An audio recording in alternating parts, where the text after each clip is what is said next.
But then you got someone next door and they were like, you've been out twice today. Oh, I'd be like, no, you must be imagining it. Yeah. But he's done it once. One were a walk and one were shopping. Promise you. When people are giving you advice, sometimes it's not even worth asking people for advice. You should go with off your gut and like how you feel and your instinct. Yeah. Because if they don't feel capable of certain things or they don't think that they could reach their potential of doing something like that, they will give you their advice in regards to what they feel. Yeah. I don't know how true that is. Yeah. You become your environment. Yes, you're a product of your environment. Yeah. And the thing is because I didn't think I'd have a salon, when I did, that became like an even bigger dream, because then I was like, well, how can I make this the best it can be? Oh. And all the fundamentals are already there, like the client care, and even if I would ever do hair from my kitchen in between salons, a bossy wife and mum. Then I had to lead a team. Daryl really got it in the neck. Yeah. I bet no wonder he was like, buy a salon, get away from the house. But I met you Leave us alone. Like, wow.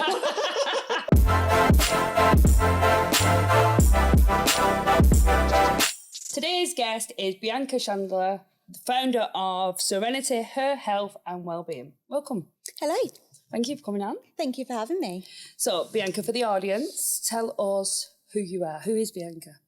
So I am a hairdresser by trade, a salon owner, and now I have created a product range as well. So I'm in the hair and beauty industry since I was about 14, so a long time. So let's strip it back to how you got into the full career of hairdressing. Well, I was really fortunate because I always knew that's what I wanted to do. So when I was at school and everyone was kind of doing their career days and things, I was like, I want to work in a hair salon.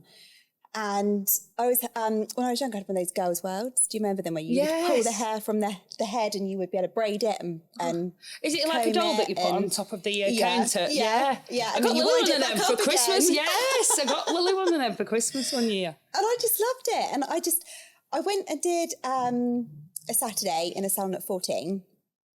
And that was where I kind of like I really knew it wasn't just about the hair anymore. It was just about being in that salon environment. Yeah. And with adults as well. So I was away from the teenagers and I was like with the adults and their conversations, and I loved it. And then started an apprenticeship when I was 15, which was just the making of me, really. I just, loved everything. Apprenticeship at 15? Yeah. So the day after I left school, because I'm an August birthday, so we left in the July and then they took me on the day after. Oh, wow. So I was straight in, but that's where I wanted to be. Really? Like, I loved it. Wow. So the work ethic's been there since you were young. Oh, yeah. Definitely. And like the bus journey there as well, because I've got a 16-year-old now. I think, would he do that? You do not look old enough to be a 16-year-old. I'll just kind of shut that out there. That's the Serenity oil. Yeah. We'll get into that. But so really, it was like an hour travelling on the bus, hour home. So 10, 12-hour days. And you've got to really love something, I think, to be able to put that much into it. Yeah. So, yeah, it was just my dream job. And so you started off being apprenticeship. Is it someone that you knew that, or did you just apply for the job? It was, so after there being a lot of, my dad didn't want me to do it. He didn't want me to be a hairdresser. What did your dad want you to be? Like, he wanted me, I don't know what he wanted me to do, but he just said, like, I imagine you to do something that's a bit more academic, even though I wasn't very academic. Really? So that wouldn't have suited me at all. Every school report was, Bianca just talks too much, she's distracting. And then I just found a job that was perfect for me, that I could just talk all day. Yes. So, it suited me, it really did. And I think, he always saw it as like a fallback career, whereas I saw it as my only career. So he actually did know somebody who owned, a friend of a friend who owned a salon. So that's kind of how it come about. He did come round to the idea, probably thought I'd hate it. Yeah. So he's like, get her in there early, she'll probably hate it. And I went the other way, I loved it. And yeah, it was such a lovely salon. So it was in the heart of Southampton, and we used to get all the ladies from the John Lewis counter come in, and they were so glamorous. Yes. And like you. And you. They were just like, and their conversations as well, like, I just loved being around people who were just older and just not the teenage conversations. Really. Yeah. I was like, I don't need that now. Yeah. Moving on. Quick. Moving on, yeah. And so you stayed in, how long did you stay in the same salon until 2015? Because that's when you started. No, I didn't. So I moved around about 3 or 4 times, and I think that really did benefit me because I had no idea that I was going to open a salon at all. That wasn't really ever in, I didn't ever think that would happen for me. Did you just want to work for someone else? I just enjoyed the environment so much. It wasn't even about my own dream as such. Yeah, and I just thought it would be so far away from where I am that just wouldn't happen for me. So I was quite content working for somebody else. But it was really good seeing different environments, different teams, different cultures, and dynamics. So I guess it was just mapping out in my head without me knowing exactly what I would want to take forward. Okay. So then the opportunity did arise for me to open a salon because I've got a very supportive husband. Oh. Very supportive. And we had enough money saved up to buy a house. And he was like, look, we can buy a house or we can invest this into a salon if this is what you want to do. And I just thought, God, this is going to be my opportunity. Like, if I have a house, I'll probably never have a salon. But if I have a salon, I might get a house. So I was like, right, let's just do it. But I'd also lost my uncle in the same year to a motorbike accident. I'm so sorry. Which was awful because he was only 41, so far too young. Wow. But you was close to your uncle as well, weren't you? There's only 14 years between us. So he was a teenager when I was born, and, he was just so much of a free spirit. He was off always doing his own thing, and he worked in Sri Lanka. Like, he was just such a cool uncle. Oh. But losing him made me realise how short life is. Yeah. And it was my first real experience of losing someone. So I took it so badly. Oh.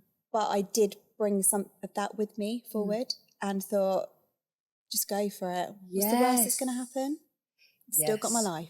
So I just took that mantra. It is crazy because people, I used to be like this myself, would fixate into the worst case scenarios of why it wouldn't work out. We never think of what could go right. No. And we talk ourselves out a lot of things in regards to when it comes to a risk. 9 times out of 10, the biggest risks are the better option. Yeah. I mean, I had clients at the time that would say, but you're doing well as you are. Like, why would you want those overheads? Yeah. Why would you? Yeah, but another thing on this is, so people will only give you their advice up to the level that they're at. Yeah. I read this up in one of my books. Left their knowledge. Yeah. Oh, yeah, don't stop reading. But it said when people are giving you advice, sometimes it's not even worth asking people for advice. You should go with off your gut and how you feel and your instinct. Because if they don't feel capable of certain things or they don't think that they could reach their potential of doing something like that, they will give you their advice in regards to what they feel. Yeah. I don't know how true that is. Yeah. But we'll have to try and find stats on that. You become your environment. Yes, you're a product of your environment. Yeah. And the thing is because I didn't think I'd have a salon, when I did, that became like an even bigger dream, because then I was like, well, how can I make this the best it can be? Oh. And all the fundamentals are already there, like the client care, and even if I would ever do hair from my kitchen in between salons, I'd say, like, what would you like to drink? Like tea, coffee, latte? I didn't even have latte. So I'd send Daryl down to the garage to go and get lattes for my clients. And he'd do it. And I just think it was always there, just wanting to give the absolute best experience. So, but it's like, so you've had all that knowledge and like expertise, because like you learn as you go along, don't you? Like when I was in sales for 10 years, I was learning questions, asking as many questions. Yeah. And you took that on board. Yeah. Going back to your uncle, so your uncle, with your questions, you mentioned your uncle quite a lot in regards to, so he inspired you to just go for it. Oh my God, absolutely, because the thing with my personality is that I just really struggle to accept anything. So anything out of my control, I just can't believe that I can't make it right. So obviously you can't make that change, can you? So I had to, after about 9 months, when I stopped crying all the time, and because I did just take it so badly, I started to think, right, there's got to be not good that can come from that, but there's got to be something that I can bring that's positive and into my own life. So that's what I did. And I think it felt like he was very much part of that. Oh. Even though he wasn't here. I know, well, in you, because you kept asking for guidance, didn't you? Yeah. When things all went wrong, I think we all do, don't we? But I'm constantly like that, please help me. I feel selfish because anyone I really need something, I'm like, You know what though? Like, because me and my daughter, we do pray, and I do pray just to say thank you as well. Yeah. But yeah, I understand, because it's like, especially, you know, when you're in business as well, you feel like every challenge that's coming at you, you feel like you're the only person that's ever gone through that, and you don't know who to turn to, and and then you're thinking, am I even doing this right? I question myself a lot in regards to building a business. Well, I did at the start. I'm pretty confident now as a businesswoman, but I think you do. And again, that just comes with believing you can do it before anyone else believes you can do it, because people will start believing in you more. That reminds me of our first conversation, Bianca. Yeah, I know, you were telling me. Believe in yourself. Yes. It's only a month ago. I know. And look at you now, you're flying. You walked in here today, you've been a different person. Like, here she is. Yeah. This is the woman that we need. Yeah, absolutely. And it's because I just think you've got to start with you. Yes. And being around people that are going to see that and help you, guide you, push you, and in such a positive way, just goes to show like what you are capable of. But you just need to be around those people. Yeah, 100%. So in regards, so you had your salon, going back to that. Yeah. And how was that? Hard. I mean... Build a business is hard, Bianca. Yeah, that's very true. The first kind of 3 months, I think, is like your honeymoon period. And I feel like, you know, it's just, you just love being in it, don't you? And especially when you're somebody that never thought that you'd have it, when you do, you appreciate every little part of it. But the reality is things look so easy on the outside. You know, externally, like everyone would be thinking, she's doing so well. Then we were doing really well. But it came with a lot of sacrifices.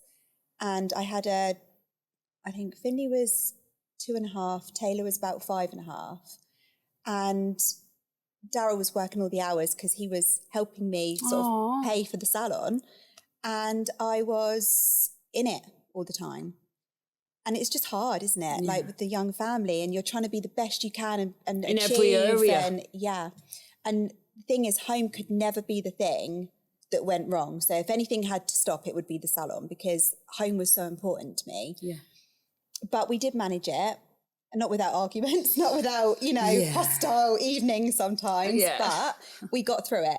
But inside the salon, like, you know, I just remember it would be 10:30, 11 o'clock at night, and I'd be sat on a cutting stool. Everyone had gone home. There was hair all over the floor.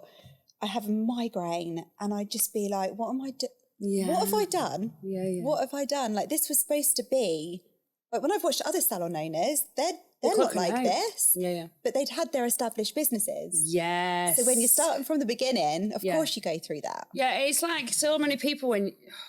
It really does my head in this. And people speak about, like, you've got to have work-life balance at the start of any business. There is no such thing as work-life balance. No. And once you're a business owner, you ain't working 9 to 5. No. You're working 24 hours. Well...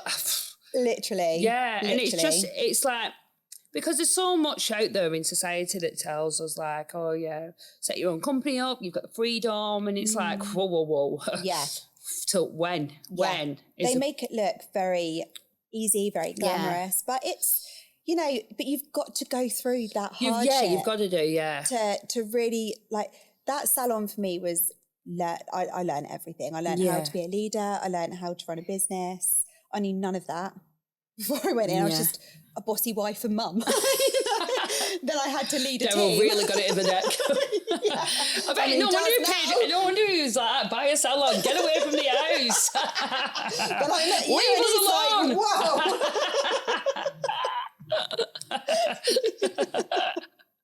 So yeah, that man's a saint, really. No wonder. He's like, just stay away until 11 o'clock at night. Stay away. Yeah, exactly. Work 15 hours a day, I got home covered. Yeah, house is fine. So you had that salon for quite some time. How long did you have that for, sorry? 8.5 years. Wow. So that's a good sprint, isn't it? Yeah. Because it was through the time as well with the pandemic. So we obviously went all through that. But that was the time where I think I really sort of come alive in that pandemic. Do you think that was because you had that quiet time? Yeah. Yeah. And I had time. I'd never, ever been out of my business. Yes. Ever. I was the hairstylist for 30, 40 hours a week in there. So to be out of it, and I just remember, like, I know for a lot of people it was really hard. Yeah. And it was, you know, just such an awful time for people. But I'm always around people, so I quite liked not being for a while. I was like, oh, I've maybe just got you me and my needed children. that time, to just be like, to just remember you've been working since you were 15. Yeah, I know. So it's like, that's what I was thinking. Always time you had a break. Yeah, thank God. Thank you. Oh, like, you know, it was a crazy time, and Darryl was still going out to work, and I was worried about him because you know it's real scaremongering, wasn't it? And, like, he'd get home and I'd make him strip down at the door. We're not having any of that in the house. Yeah, I'm not going out. You're coming home. Sleep in the shed, Cheryl. Tables have turned. I know.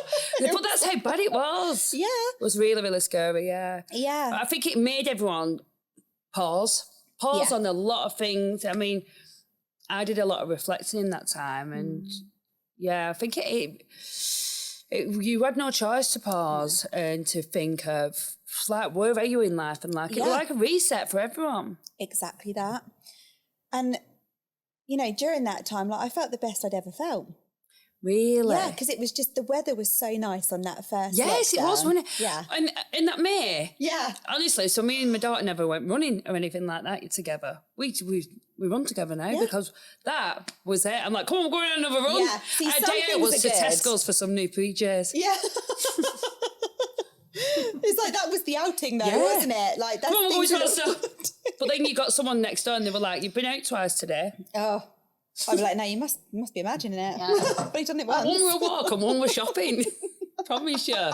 Sorry. Yeah, exactly. Please don't tell. She's like, there's a Facebook group and that people are just putting your name on there. We're like, what? Honestly, you feel so called out and seen, don't you? But you just, like, it's not in us to just be locked up all the time, especially when that's not the life that we are used to living. Like, that's, you know, that's tough.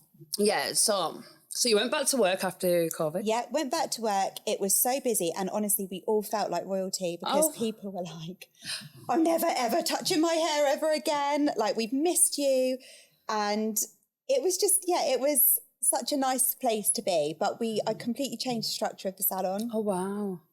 So we didn't do back-to-back appointments. We did one-to-one appointments. Love this. Yeah, and the clients loved it because there was no we've never had an apprentice. So the stylists were always like one after the other. Yeah. And it's not, I don't think it's a nice way to work. Now we've experienced both sides of it. I think the team are happy, the clients are happy. Yeah. And that's when, like, the wellness journey really began, because it was like, now how can we improve this? How can we do more? How can we make this even nicer for people? So it's amazing how that journey kind of happened because of such a horrendous event, really. But that's what I mean. Like, you've got to take your good out of every situation that you can. Yeah, and that definitely obviously helped you. I mean, you made it more of a personable approach. Yeah. And that is so important. I've been in salons in the past, and I'm literally being passed from chair to chair, and it's like, I've just got to wash this person off, or I've just got to put this colour on, and I'm like, it's, I get frustrated. For anyone. Like, the stress of a stylist, you know, and sometimes it's a good stress because you're busy pressure, and you love being on the go. And sometimes it's just like, I've got two people ready at exactly the same time and I don't know what to do. Yes. And they're looking at you, you're looking at them, and you're looking around for which help. Which one should I do first? Yeah, and you're just like, ah! And, you know, it's just, if it doesn't have to be, in my opinion, if it doesn't have to be that way, why make it that way? Yeah. Because there are other ways that it can work. Oh. So you had the salon for 8.5 years. Then what happened? So I'd opened up another one in that time. Yes. And that was nearly a year old, or around a year old. So you had the two? I had the two together, and my manager from my first salon become my business partner for the second salon. So we were both taken out of that business, and we were two of the highest earners. So in hindsight, that was really stupid. But in my mind at the time, that was growth. You know, I was going bigger. I went to a bigger premises. I was doing it with somebody this time. It was, you know, not, I wouldn't say like less scary, but it was just, everything was halved. The pressure, the finances, everything. Yeah. So I thought, this is how people do it. You can't just build from the ground up every time by yourself. I can't work in that salon for 40 hours a week and then come back and work in this one as well. So in my mind, that was growth. Yeah. But then I was just too stretched. Yeah. And I couldn't be in two places at once. I was always pulled back to my first salon because that was where everything was learned. Oh. But the second salon needed more attention, really, because it was new and it needed clients and a team and leadership. Leadership, yeah. So the two, it just didn't work. How it did in my head, the vision was always to have three. Was it? Yeah. Oh, wow. Well, it become three over, you know, so sort of like when I was planning the second one, I was like, right, in another 2 years, we'll go for the third one. And, you know, I was so adamant I was going to do that. But then when I had to make the decision of walking away from one, and it was the first one, that kind of all went out the window then, because I just completely felt so lost. Like I was like, I can't do it again. Yeah. Oh, wow. Yeah. That's quite emotional. Yeah, it's hard. Yeah, I mean, now is a good time to talk about it, because before now I wouldn't have been ready. Okay. Because I used to mask it a lot. Like, oh, it's fine. Like, it's not a big deal. People close businesses all the time. But that's not how I was feeling. No, listen, I totally get it, Bianca, because when my first business failed, no matter how much we say that we're okay, we're not. No. Because and not at all. It's not that when you put your all into it and you love what you do, especially I mean, it's been something that's instilled in you from 15. Yeah. It must have been heartbreaking. Oh, do you know what as well? I think the hardest part of walking away from that salon was that because I did mask so much, nobody really ever knew the reasons. Like nobody ever saw I mean, my husband saw the pain and my sister and my mum, but they were like the three main people that were, you know, and it got really, really bad because I had the pressure of the other salon. I didn't want the team to see me like that.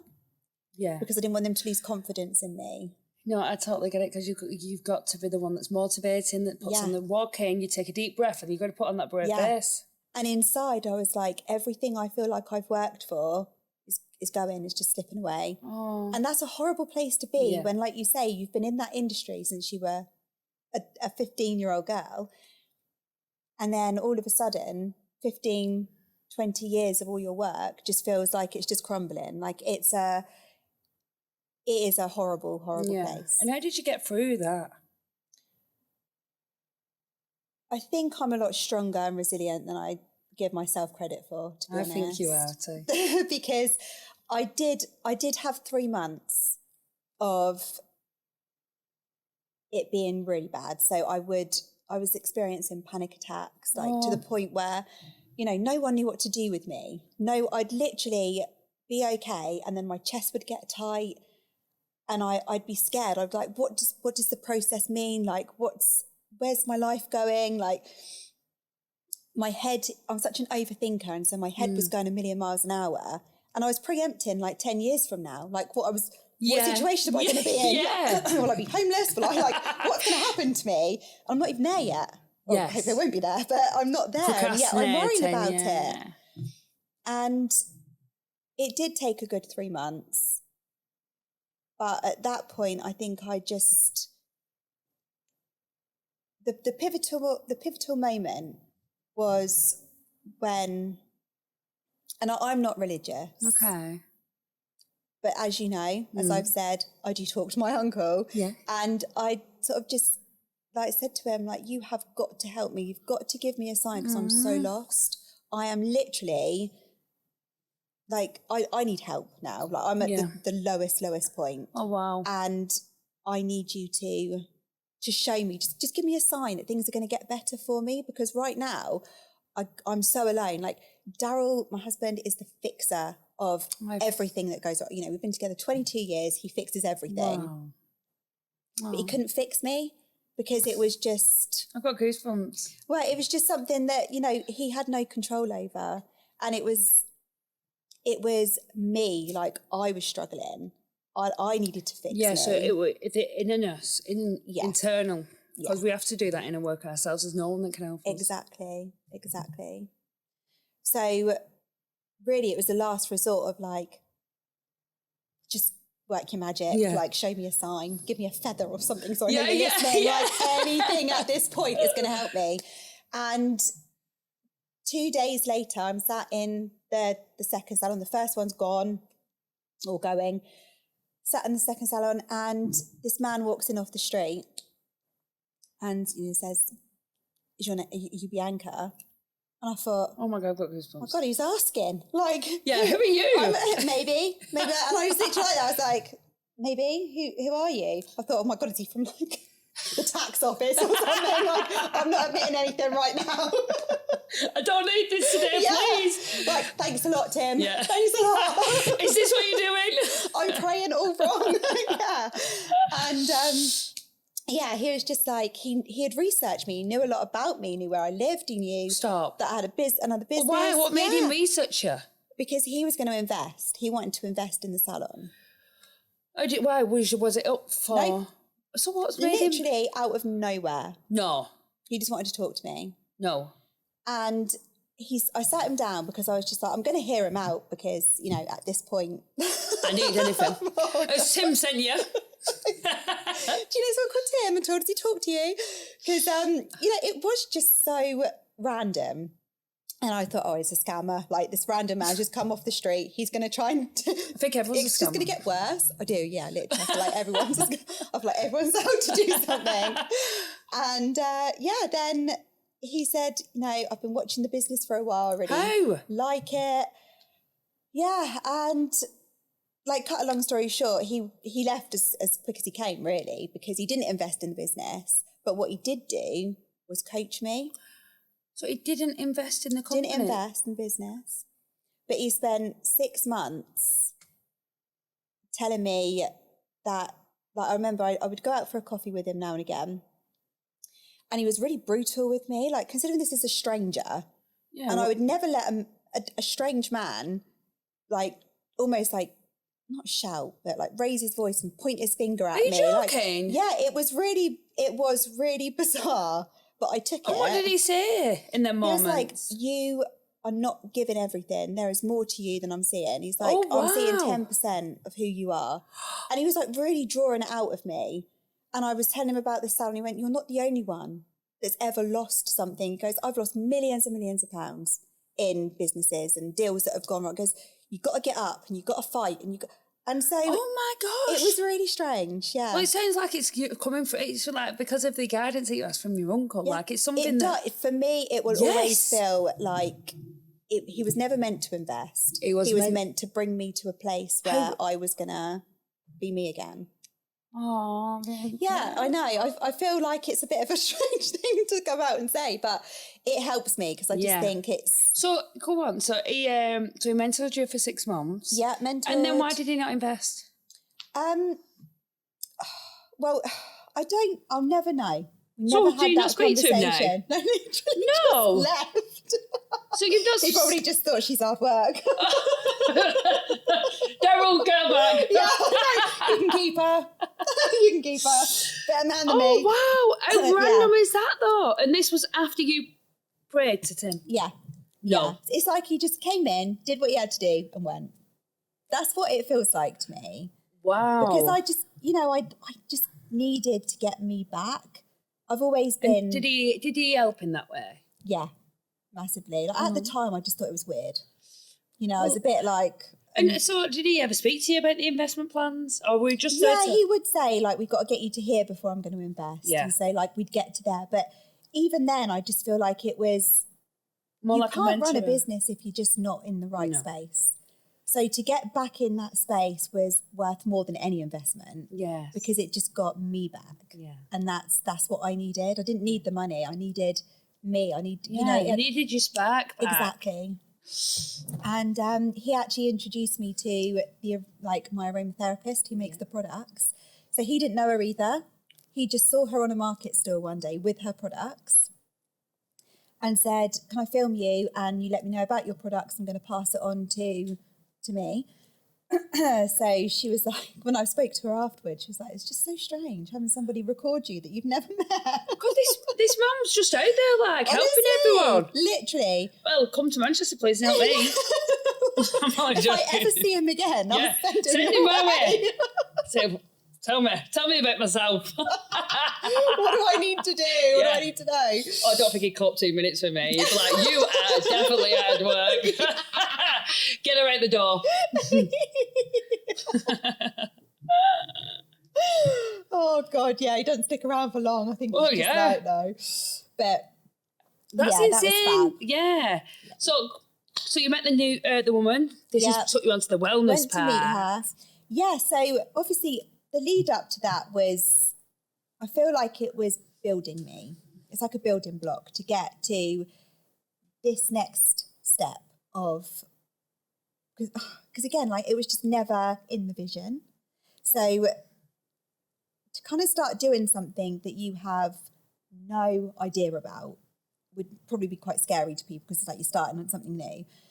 But actually, it marries together so nicely. Yes. And at first I thought, we'll just have these products in our salon. We'll have our branding on there and they'll look lovely. They'll look, it'll be something different to bring to the salon because like I said, I'm always looking to elevate the experience for a client. And she worked with essential oils, cold pressed oils. And I thought this would be really nice to have in here. And then it kind of went from sort of like a treatment that you could put on your hair to how can we make this multi-use? Like, could you put this on somebody's scalp? Yeah. She said, yeah, we can make it so you can use it on the scalp. I was like, okay. And then a couple of weeks later, it's like, do you reckon you could just put this on your skin? She was like, yeah, the dilution rates will have to be a bit softer, but we could definitely do it. So I said, right, this bottle can be used on your hair, your scalp, your skin. And she was like, yeah, we can do that. Wow. So then an idea was created of using something multi-use. So then in salon, we began using it in a treatment. So people would come in for scalp and hair health treatments. Oh, wow. And it would just like cleanse and detox their scalp. It would make their hair nice and shiny and strong and healthy. And then when we would say, you can use this on your skin as a moisturiser, they're like, what? I wouldn't put like a hair serum. Yeah. It's like, it's not a hair serum. And it's just educating people now that it's something completely different to what our industry is used to. Yes. But that's a good thing. Yes. That's a good thing. Yes. So it then grew very, very quickly from just being on our shelves to the power of social media, marketing it. Yes. And I had a couple of salons message me to say, do you wholesale this product? Like, we're really interested. Wow. And I thought, it's mine. I don't want to do that. Really? At first, because I just thought we've worked really hard on this. Yes. And you wanted to keep it for yourself. Yeah, and I never thought of even doing that, let alone branching out to other salons. Well, they do say, Bianca, God's plan's always better than yours. Yes, isn't it? Yes. Isn't it just? I mean, I'm going to listen to the man because he knows what he's talking about. He does. He's sending all the right people to you. Isn't he? I mean, just for the record as well, because you kindly give me some of your products and me and Lily have used them and they're absolutely amazing. Oh, I'm glad you love them. Yeah. So, come on. So, salons now want some in the salons? Yep. So, they're all in salon. Well, we're in about 11 salons now. And that was only from October 2024. So, it's doing really well. And you're doing really well. Thank you. Bianca. Thank you. You as well. You're the driving force. Remember that. And for you to even think of asking this woman in regards to, right, could we do this and could we do that? That's the entrepreneur coming out of you. Yeah.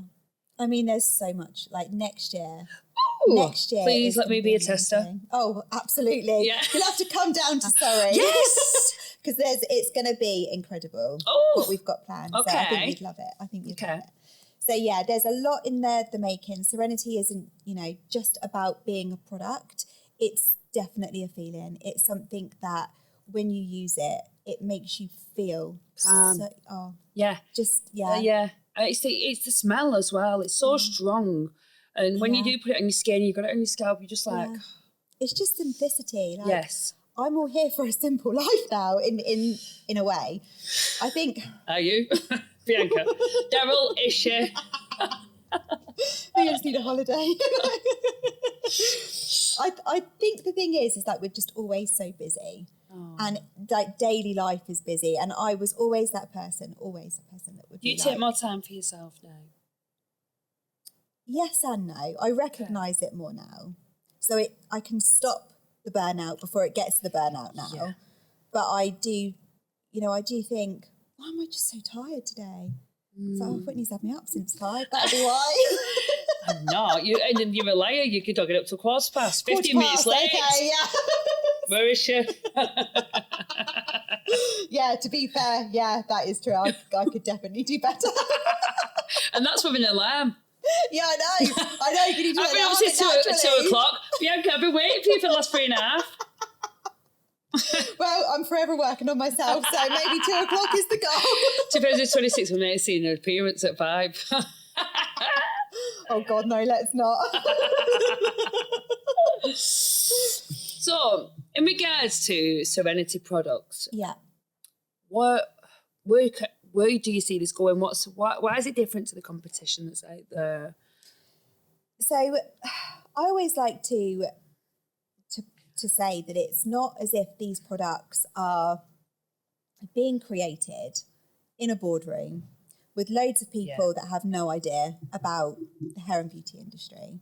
And it's more just about what they think will sell, what they think will, be attractive, what marketing. Some people just do it for the ROI, it's quick sale. Yeah. You can I don't tell do anything for the quick fix of anything. No, Absolutely and you not. can see how passionate you are. And it's like, well, look at where you've gone back from COVID and you've taken away how people experience going to the hairdressers. I mean, wish my hairdresser had done that. Do you know, like you've really thought about how that the customer comes in and feels.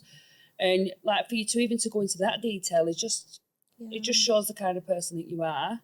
I think for me I've always been above and beyond. Like even when I was an apprentice, my boss at the time, she would say like, right, we're trying to recruit for another one because it's a small salon, but it was such a busy salon. And she's like, I just can't find anyone that's like you.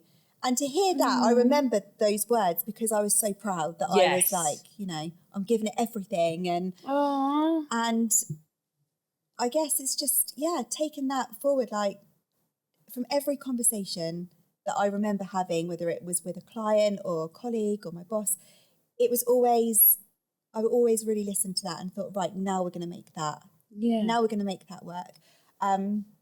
There's a salon that I went into with the products. Because a lot of things for me, are based on, I have to push myself. I have to do this. I have to, or you have to push me to do it. I've now moved in as a guardian angel. Literally, I've got a few of them on my shoulders now. I'm like, come on, you've got this. Maybe you I'm like a number 1 fan. from on LinkedIn. Yeah, exactly that. I am though, because I think what you do is amazing. And you as a person, I think you just needed to believe in yourself, and the products that you're creating and the experience that you're giving to people is fantastic, Bianca. Because it's like so many people who are, and I don't mean this in a bad way, but hairdressers are just like in, out, and you don't really think about the customer. And it's not that as well.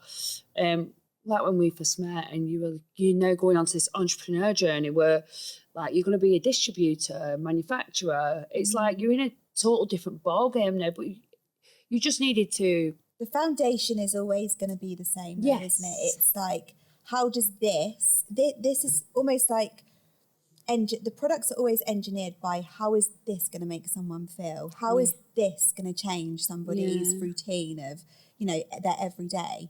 And, you know, it took me ages to work out, actually, like, I was the ideal client.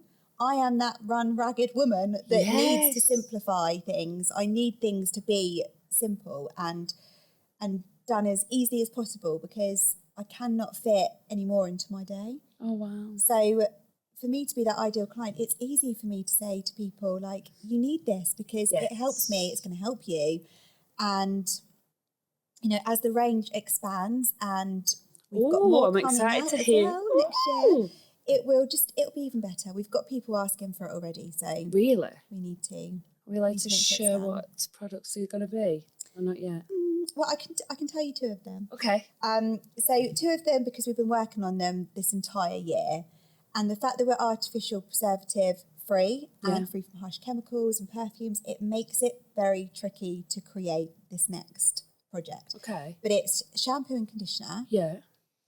And it's gonna be one probably got to be careful how I say this now, probably one of the cleanest products in the UK. Wow. Because of the ingredients that we're using. And who's doing this? So you're putting all this together and thinking of all this yourself? Yeah, and Rachel is. And how the hell can you not believe in yourself?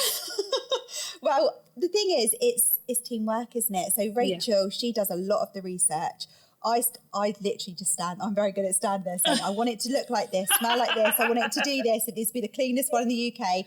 I want our mission to be that it's. I love this. And so I'm saying this, and I love her because she's like Daryl. She never tells me no. That no is not in the vocabulary. It's never a no. It's like, I don't like the word no. How are we going to make this work? It's always how. Wow, it's so you've been no. testing and trying all this for a year? Yeah. Wow. Yeah, because you have to make sure that it works well with the pH balance of the scalp. You have to make sure that because there's no artificial preservatives in it, that it doesn't go mouldy. Yes. All our products do have a lifespan because they don't have the artificial preservatives. But why does shampoo and conditioner go mouldy? Can it go mouldy? If it doesn't have the preservative in it. No. It's that stops it. I never knew that. Yeah. Wow. Yeah, so the cleaner and the greener it is, the less shelf life it has. Okay. And you've got to think like a shampoo is going to be kept by a shower generally. So there's steam, it gets warm. So once that starts to react with the product, it can go mouldy. Oh, wow. Yeah, so that's what we need to try and keep away from. And so come on, what's the other product? So it's the shampoo and the conditioner, it's the duo. But there is so much. I wish I could say it now, but it's too early. Okay. It's too early. But there's going to be more. There's going to be more. Yeah. Oh, this is exciting. And you're going to be distributing to retailers. Yeah. Hair salons. International entrepreneur.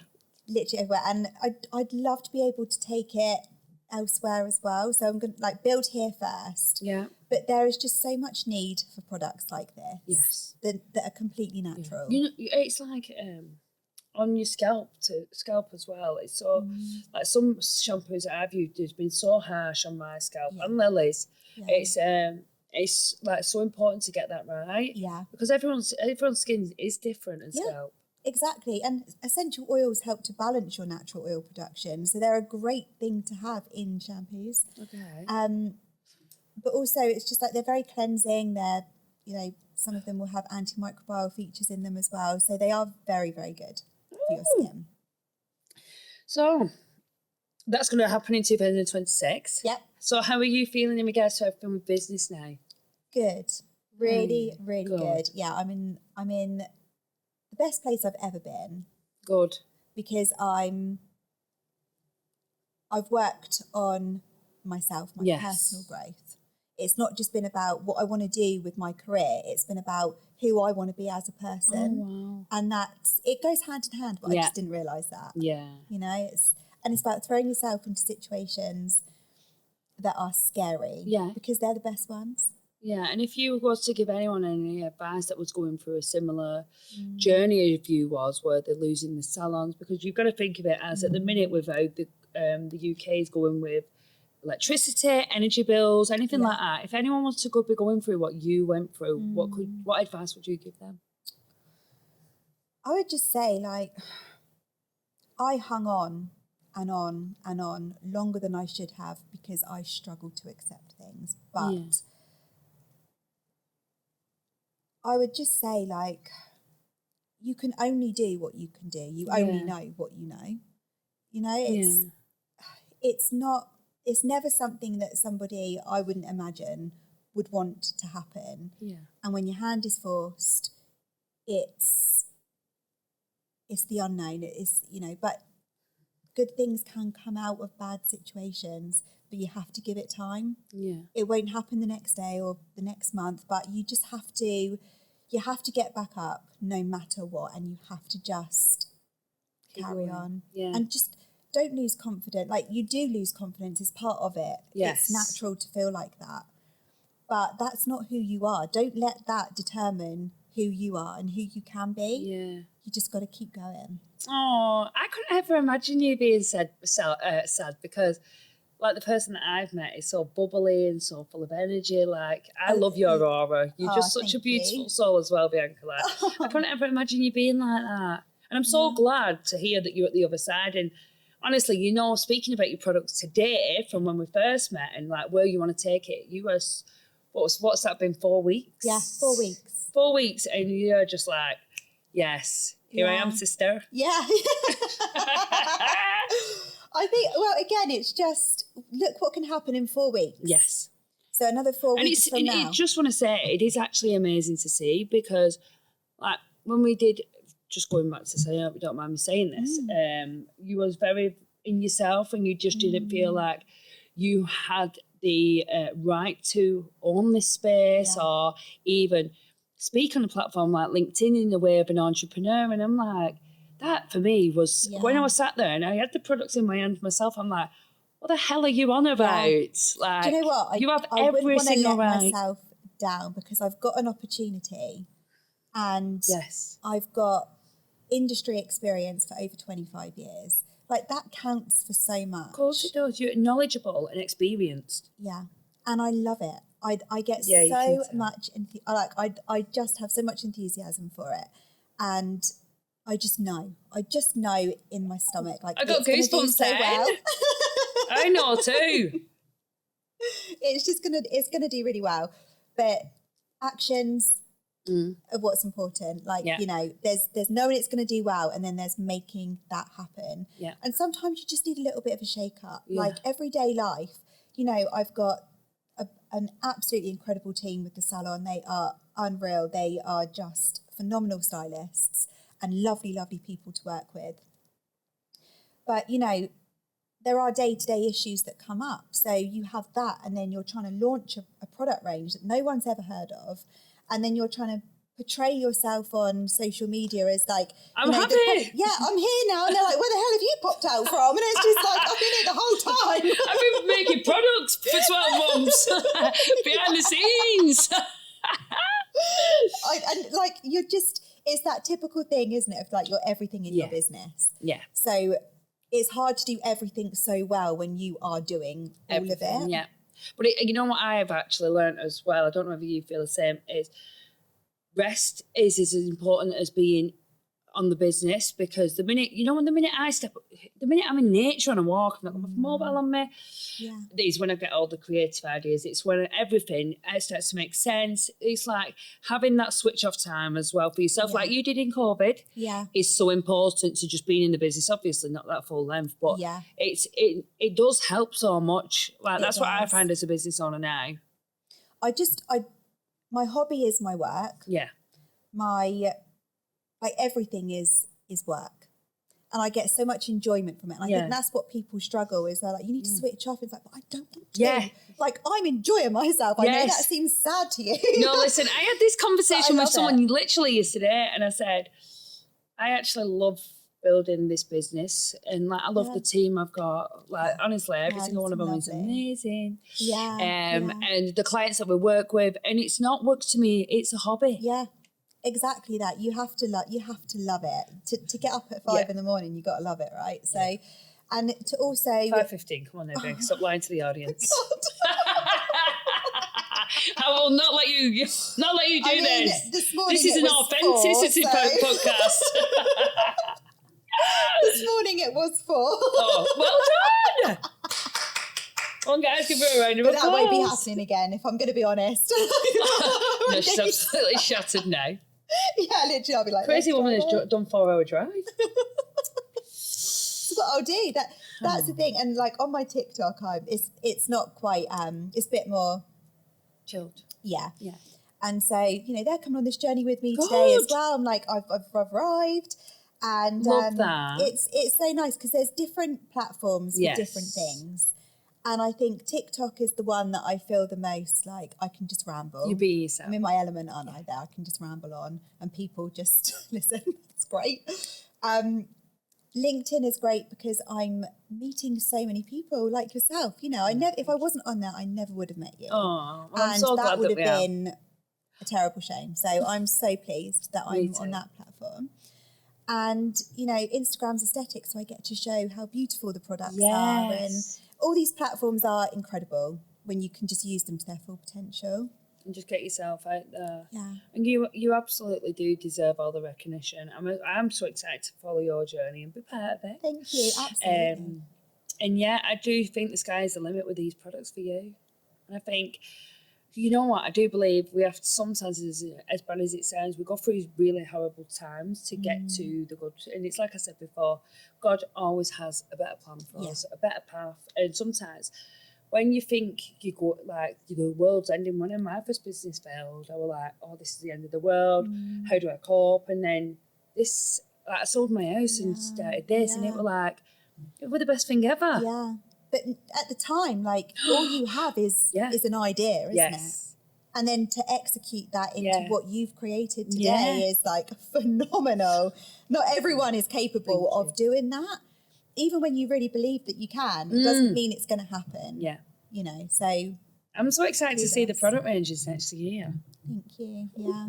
I need to book in the salon, to be fair. Yeah, we need to get you in there. Yes, and experience you do. the whole Serenity. Yes. Because that's what I want to do with salons that we partner with, is help them to really understand like all the different ways that you can use the products, because it does elevate the client's experience, but it also really helps salons. Yes. Being a salon owner myself, I know the pain points, and if you can have one product that can create multiple treatments and increase your profits, and everyone's win-win. Like, it's customers are happy, you're happy. Yeah, exactly. It can work for everyone. Oh, so what's next for you, Bianca? I'm gonna go to sleep. I'm going to bed. Get him a blanket, guys. What's next? So I really want to partner with more salons. Yes. Because that's where I really want to see the products excel. And I also want to get the message across that the products are out to simplify self-care, that the benefits that they hold and how clean and green the ingredients are. Like, everything's researched. I want to be that trusted brand that people recognise. Like, when they see that logo on the bottle, they're like, oh, there won't be any rubbish in that. That's what I want to see for it. And just to build more partnerships, more relationships. Yeah. And keep being happy. Yeah. Just keep growing. God. Oh. Well, I'm sure that you are going to do. You are. Thank you. Yeah. Well, thank you for coming on. Thank you for having me. It's been brilliant. Thank you. Love it.